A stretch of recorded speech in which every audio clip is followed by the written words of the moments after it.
नमस्कार दोस्तों, आज की ये हॉरर कहानी बेहद ही डरावनी और खौफनाक है। इस कहानी में एक तांत्रिक हैं जो अपने वश में की गई आत्माओं को लोगों के ऊपर छोड़ देता है। कहानी को लास्ट तक जरूर सुने। सिवायपुर गांव के चारों ओर काल भैरव का नाम भय और रहस्य का पर्याय बन चुका था। लोग कहते थे कि उसके पास असामान्य शक्तियां थीं जो उसे आत्माओं को वश में करने में मदद करती थीं। इस शक्ति का उपयोग वह दूसरों को डराने और उनसे पैसा वसूलने के लिए करता था। उसकी छवि किसी दयालु साधु या भले तांत्रिक की नहीं थी, बल्कि एक ऐसे व्यक्ति की थी जो अपनी ताकत का गलत इस्तेमाल कर रहा था।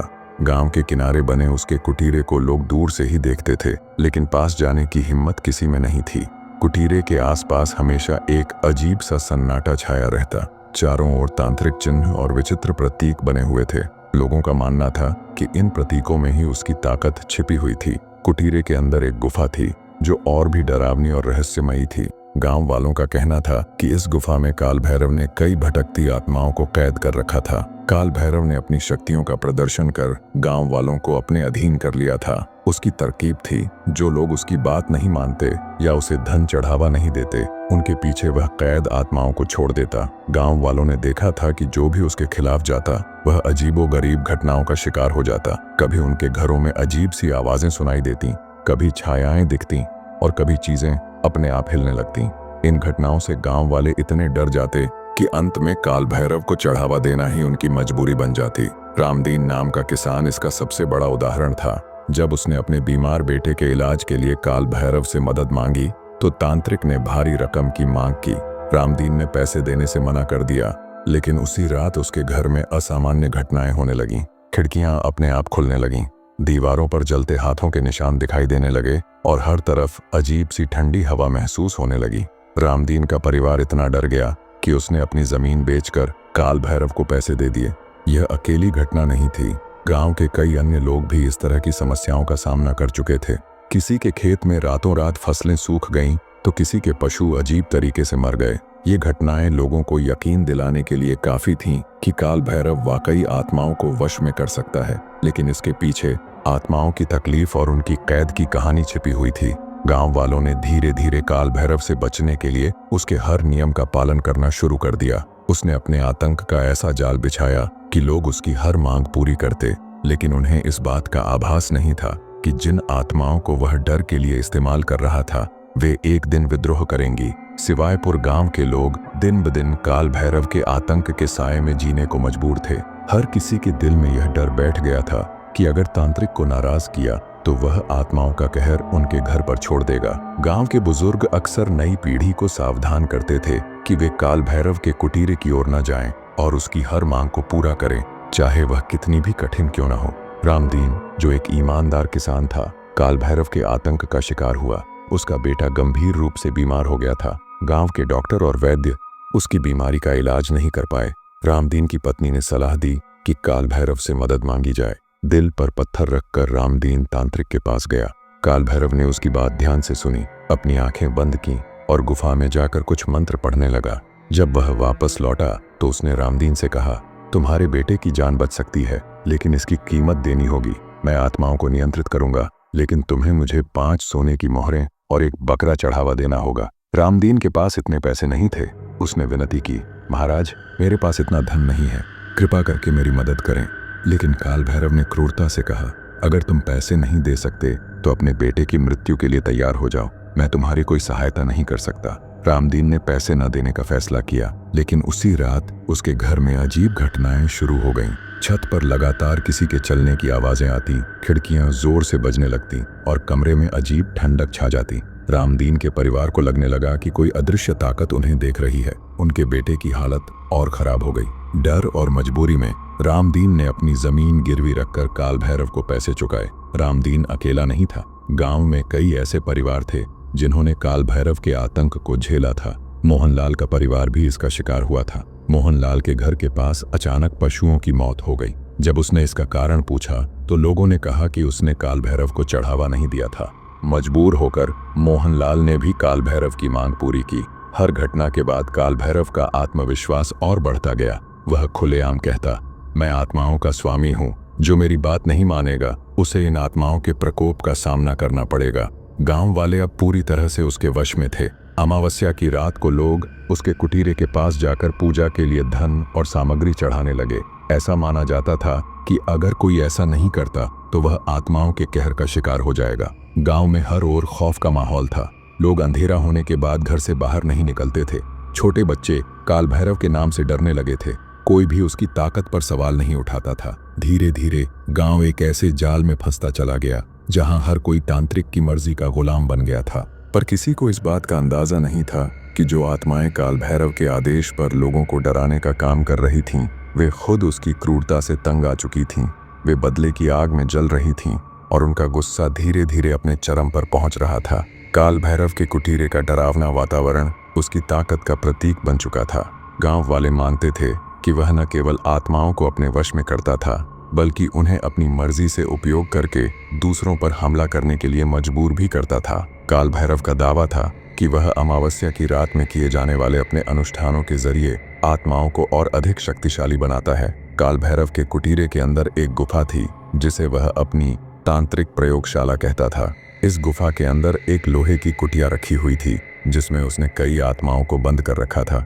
कुटिया के चारों ओर अजीब से मंत्र लिखे हुए थे जिन्हें केवल काल भैरव ही पढ़ सकता था। गांव वाले कहते थे कि कुटिया के अंदर से कभी कभी चीखने और रोने की आवाजें आती थीं। यह कुटिया उसकी सबसे बड़ी ताकत थी। काल भैरव ने इसे विशेष मंत्रों और रत्नों से सील किया हुआ था। वह इस कुटिया का उपयोग आत्माओं को कैद करने के लिए करता था। जो आत्माएं उसकी कैद में थीं, वे उसे मजबूरी में अपनी सेवा देती थीं, पर यह सेवा उनके लिए दासता से कम नहीं थी। वे काल भैरव से मुक्त होना चाहती थीं, लेकिन उसके मंत्रों और तंत्र के आगे वे बेबस थीं। काल भैरव अब पूरी तरह से गांव पर राज कर रहा था। लोग उसकी शक्तियों को चुनौती देने का विचार भी नहीं कर सकते थे। वह खुलेआम कहता, मेरी शक्ति को चुनौती देना मृत्यु को आमंत्रित करना है। आत्माएं मेरी दासी हैं और मैं उनका राजा। एक बार गांव के एक व्यक्ति लक्ष्मण ने उसकी शक्तियों पर संदेह जताया। लक्ष्मण ने तांत्रिक के चढ़ावे की मांग को नकार दिया और कहा कि वह किसी भूत प्रेत से नहीं डरता। उसी रात लक्ष्मण के घर पर विचित्र घटनाएं शुरू हो गईं। दरवाजे अपने आप खुलने और बंद होने लगे। दीवारों पर अजीब से निशान दिखने लगे। लक्ष्मण की पत्नी और बच्चे इतनी दहशत में आ गए कि उन्होंने तांत्रिक से माफी मांगकर उसे चढ़ावा दे दिया। इस घटना के बाद गांव वालों का विश्वास और भी गहरा हो गया कि काल भैरव वाकई आत्माओं का स्वामी है। हर अमावस्या की रात काल भैरव अपने कुटीरे में एक भव्य अनुष्ठान करता था। इस अनुष्ठान में वह आत्माओं को नियंत्रित करने के लिए नए मंत्रों का प्रयोग करता था। वह कहता था कि यह अनुष्ठान उसकी शक्तियों को और अधिक बढ़ा देता है। अनुष्ठान के दौरान वह गुफा के अंदर जाकर आत्माओं को आदेश देता था। आत्माओं को यह आदेश दिया जाता कि वे गांव में उसकी इच्छाओं को पूरा करें। कभी कभी वह आत्माओं को किसी विशेष व्यक्ति को डराने के लिए भेजता, तो कभी उन्हें अपना चढ़ावा बढ़ाने के लिए। काल भैरव का अहंकार दिन ब दिन बढ़ता जा रहा था। उसे लगने लगा था कि वह अजेय है। उसने यह मान लिया था कि आत्माएं हमेशा उसके आदेशों का पालन करेंगी, लेकिन वह यह भूल गया कि आत्माएं भी कभी इंसान थीं। वे भी दर्द और पीड़ा महसूस करती थीं। जो आत्माएं उसकी कैद में थीं, वे अब उसकी क्रूरता से तंग आ चुकी थीं। वे लगातार विद्रोह करने का रास्ता तलाश रही थीं। उनका गुस्सा और तकलीफ धीरे धीरे एक आग की तरह बढ़ रही थी। काल भैरव को इस बात का एहसास नहीं था कि जिन आत्माओं पर वह निर्भर था, वे ही उसके पतन का कारण बनेंगी। काल भैरव की कैद में फंसी आत्माएं अब उसकी क्रूरता से पूरी तरह से तंग आ चुकी थीं। वह उन्हें अपने स्वार्थ के लिए इस्तेमाल करता था और उनकी पीड़ा की परवाह नहीं करता था। ये आत्माएं पहले से ही अपने जीवन की त्रासदी और मृत्यु के दर्द से गुजर चुकी थीं, और अब काल भैरव की दासता ने उनके अस्तित्व को और भी अधिक कष्टदायक बना दिया था। लोहे की कुटिया में बंद आत्माएं हर पल अपने बंधन से मुक्त होने का प्रयास करती थीं। वे आपस में फुसफुसाती थीं, अपनी पीड़ा और घुटन को साझा करती थीं। उनकी बातचीत में विद्रोह की चिंगारी धीरे धीरे सुलग रही थी। एक आत्मा ने कहा, हमने अपने जीवन में जो सहा वह कम था क्या?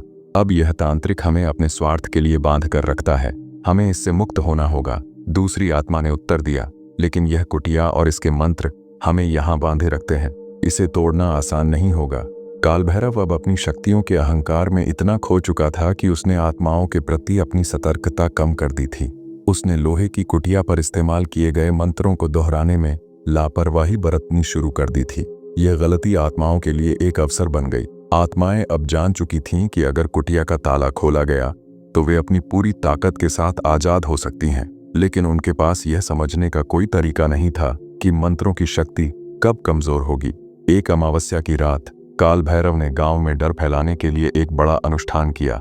उसने आत्माओं को आदेश दिया कि वे गांव में अपनी उपस्थिति दिखाएं ताकि लोग और अधिक भयभीत हों और चढ़ावे में इजाफा करें।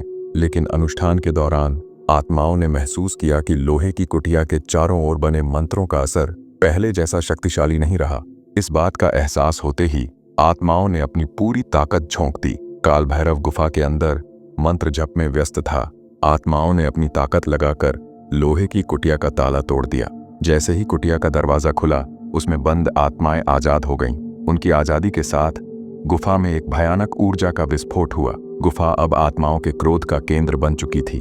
वे काल भैरव के चारों ओर मंडराने लगीं। उनकी आंखों में नफरत और बदले की आग जल रही थी।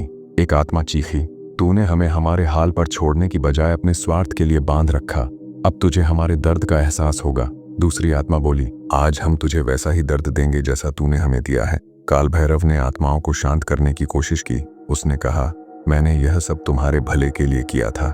अगर मैं तुम्हें बांधता नहीं तो तुम बिना उद्देश्य के भटकती रहती। लेकिन आत्माओं ने उसकी बातों को अनसुना कर दिया। उनकी पीड़ा और गुस्सा अब काबू से बाहर हो चुका था। आत्माओं ने काल भैरव को घेर लिया और उस पर हमला कर दिया। गुफा के अंदर उसकी चीखें गूंजने लगीं। उसकी मंत्र शक्ति अब उसके किसी काम की नहीं रही। आत्माओं ने उसे वही दर्द दिया जो उन्होंने उसकी कैद में महसूस किया था। काल भैरव के मरने के बाद गुफा में शांति छा गई। आत्माएं अब आजाद थीं। उन्होंने कहा, अब हम किसी के वश में नहीं हैं। हम अब स्वच्छंद रहेंगे और अपनी यात्रा पूरी करेंगे। गांव के लोग जब गुफा के पास पहुंचे तो उन्होंने काल भैरव का निर्जीव शरीर देखा। गुफा अब खाली और डरावनी नहीं लग रही थी। काल भैरव के अंत के बाद गांव में शांति लौट आई। लोग अब उसके डर से आजाद हो गए थे। स्टोरी पसंद आई हो तो वीडियो को लाइक करके शेयर करें अपने दोस्तों को, और फिर मिलते हैं ऐसी ही डरावनी कहानी के साथ।